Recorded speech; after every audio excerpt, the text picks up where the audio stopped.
Howdy, and welcome to LeeReads, where I talk about the books I've been reading and enjoying lately. Let's talk about the few books that I was able to read in February. Welcome to my reading wrap-up.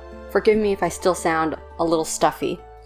The first book that I read in February was in eARC, Agnes Aubert's Mystical Cat Shelter by Heather Fawcett, who wrote the Emily Wilde and the Encyclopedia of Fairies trilogy that I have very much enjoyed. It follows this woman named Agnes who runs a cat shelter in Montreal. It's an alternative history where magic exists and magicians aren't exactly respected. It's kind of like the Wild West. They sort of are doing whatever they want with magic. Some of them don't really care if people without magic get caught in the crossfire. So when the building that her cat charity is in is damaged in some sort of fight between various magicians, she has to find a new landlord, a new place to lease, and that leads her to this building that is almost too good to be true. The landlord seems desperate to have the house rented out, but because Agnes is pretty down on her luck, the charity is very low on funds, and it's winter, which means her cats need a warm place to live. She signs the lease, sets everything in, and soon begins to suspect that someone is living in the basement or running another shop out of the basement. That suspicion is confirmed when a very powerful magician shows up on her doorstep and almost blows the place up, looking for this infamous other magician who was accused of almost destroying the world several years ago and has been wanted ever since. And Agnes has to team up with her landlord, who, yes, is this wanted, very infamous magician, in order to put right some of the things that have gone wrong in the past and protect her cat shelter. It reminds me a lot of Howl's Moving Castle. Agnes herself is still dealing with grief at the loss of her husband, trying to decide if maintaining the path that she's on is the correct one, and she's struggling with a resentment of and anger towards and fear of magic that she really has to confront when she is faced with this magician,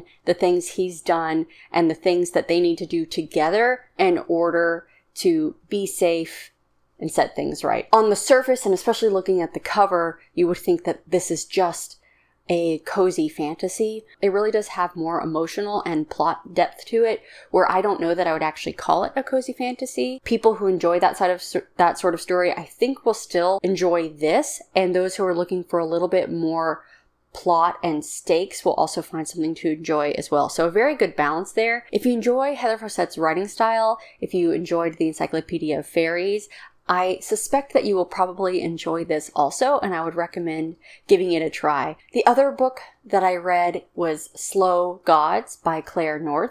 This is a space opera, much more dark and cerebral and harrowing than the Mystical Cat Shelter, for sure. This is a thought-provoking sci-fi that's following this pilot. Humanity has spanned the universe, and the book takes a look at different cultures throughout that universe, but we're exposed to them from the viewpoint of this character who is a pilot. How the faster-than-light travel works in this universe is that a pilot is basically sacrificed, tapping into whatever is waiting in the dark of space in order to achieve the space flight. Usually drives people mad.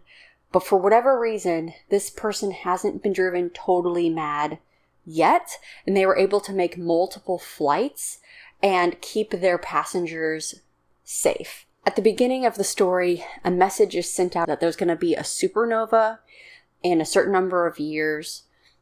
And it's very interesting how all sorts of different societies prepare for that, especially the ones within this destruction zone, that where the planets are going to be destroyed by the supernova. Do they just bury their heads in the sand and pretend that it's not happening and try to squelch any notification that this is going on? Do they immediately start trying to plan for a mass evacuation? And then if you are going to evacuate the planet, there's never enough time to get everybody off. So how do you make those decisions and save who you can and what culture you can? And are pieces of the culture more important than actual human lives? The main character, the pilot that I spoke of earlier, is from one of these cultures that tried to hide that it was going on, and an uprising occurred on their planet that was very swiftly dealt with. It's a very dictatorial, violent sort of culture where being shiny and like having the street cred is the most important kind of thing to the society. Everyone's trying to go one rung up the ladder, and they don't really care about who they crush in the process. Our main character became a pilot because they were just trash to these people. They were just a body, a brain to tap into this machine that was disposable. And no one really expected that this person would be unable to be killed and become somewhat of a living legend. Following the main perspective of this pilot who's able to move across vast distances and span a lot of time through being preserved through that faster than light sort of travel, we're able to see all of the preparations leading up to the supernova and the fallout from it, not only from individual planet levels, but also as there is a struggle for control for these different governments and basically a revolt against that more oppressive government that the main character comes from. I don't think I'm doing a good job explaining it. There's kind of a lot that you are experiencing, and I haven't even really touched on the more philosophical sides of the author's message. I wouldn't call this one a really hard science fiction in the science of it. It's more like it's kind of dark and very, very thoughtful. Even though it's a very high concept novel, I felt very grounded and emotionally connected to what was going on through following the same main character. And so I really liked how it was done in that sense. That said, it was kind of heavy and dark, so I don't know that I would necessarily want to revisit it. But if you're interested in that sort of science fiction, I would give it a go. And the last thing that I read throughout the month when I needed something simpler to think about or a distraction is some of Lisa Kleypas's backlist novels. She is a historical romance author that I have very much enjoyed, and so I would like to read all of her stuff. She has written contemporary romance as well, none of which I had tried before now, but the last time I was at the Half Price bookstore, I found some paperbacks of a contemporary series.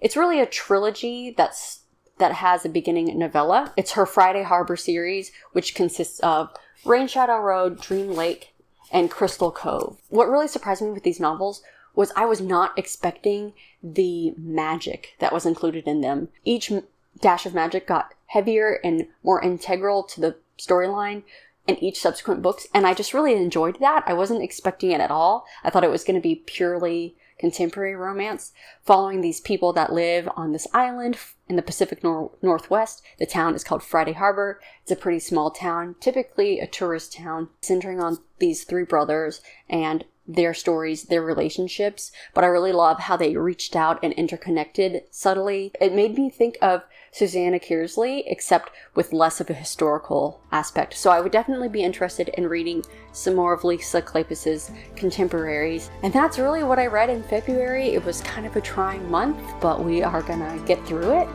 Thank you so much for watching. I hope that you enjoyed this video. And as always, don't forget to support your local library. Thanks. Bye.